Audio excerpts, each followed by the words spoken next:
Hello. ഒരു breakfast preparation കണ്ടാലോ? എനിക്കിന്ന് ഭയങ്കര മടി പിടിച്ചൊരു ദിവസമായിരുന്നു കേട്ടോ.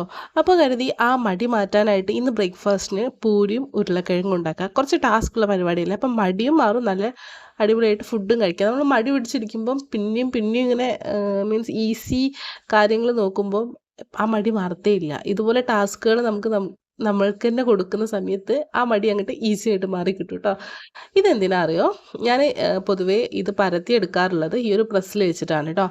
അപ്പം നമ്മുടെ ആ വൈറ്റ് പാർട്ട് ഉണ്ടല്ലോ, ആ പ്രസ്സിൻ്റെ അതിൽ വെച്ചിട്ട് പരത്തിയാൽ എനിക്ക് ചപ്പാത്തി അങ്ങനെ അടിപൊളിയായിട്ട് അതിൽ ഒട്ടി പിടിക്കും. അപ്പോൾ ഒരു പ്ലാസ്റ്റിക് കവർ മുറിച്ചിട്ട് അവിടെ വെച്ച് കൊടുത്താൽ ഇതേപോലെ അടിപൊളിയായിട്ട് നമുക്ക് സെറ്റായിട്ട് കിട്ടും കേട്ടോ. അങ്ങനെ ദാ പൂരി ഇട്ടിട്ടുണ്ട്, നല്ല അടിപൊളിയായിട്ട് ബോളായിട്ട് വന്നിട്ടുണ്ട് കേട്ടോ. എൻ്റെ ഏറ്റവും വലിയ സാറ്റിസ്ഫാക്ഷൻ എന്ന് പറഞ്ഞാൽ ഇതാണ്.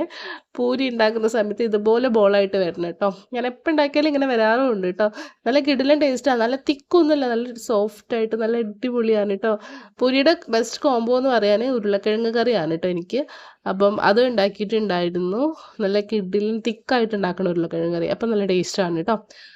ആ ഒരു കറക്റ്റ് ടൈമിന് തന്നെ ഇഷാനും എണീറ്റിട്ടുണ്ട്. അതാ ഇഷാനും എണീറ്റിട്ടുണ്ട്. അപ്പം അത്രേ ഉള്ളൂ.